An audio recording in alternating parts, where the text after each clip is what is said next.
So, Chris, what options, what avenues are there for Gladys Berejiklian now? Because, as you point out, we've had these serious findings of corruption, but they're not being referred to the DPP for any charges. We heard from Margaret Cunneen a bit earlier in the program. She described that position as being a sort of halfway house that's pretty tricky for Gladys Berejiklian to navigate.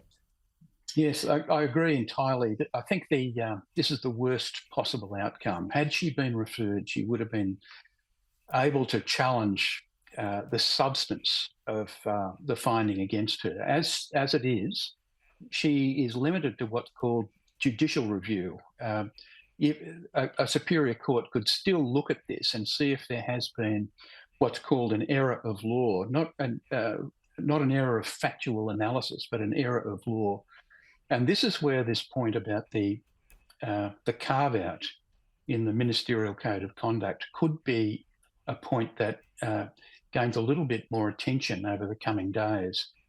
I think that said, judicial review is a very inadequate form of oversight, or a method of holding ICAC to account. In effect, it limits the ability of anyone to look over ICAC's shoulder and say, well, this is not quite right. You didn't do this correctly. Or if it's infected with error, factual error about what happened, we will never know, because the New South Wales governments, a lot of them going all the way back to 1988, have decided that ICAC should not be subjected to a full appeal on the merits.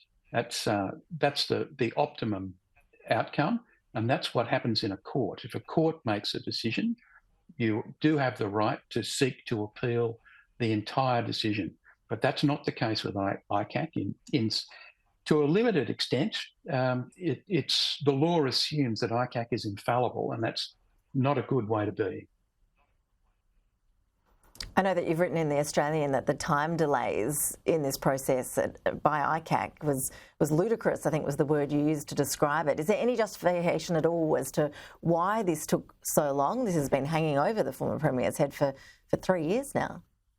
Look, I wouldn't think so. People who know a little bit more about ICAC's operations than me, and I'm talking about Jeffrey Watson, who's a former counsel assisting at ICAC. Way back in January, he was saying, look, this doesn't appear to be a complex matter. The argument, its substance, is fairly clear cut. And I agree with him entirely. I mean, the argument, when you get right down to it, are those points which I've just mentioned. And to drag it out for 20 months, I can't see any reason for that. And I think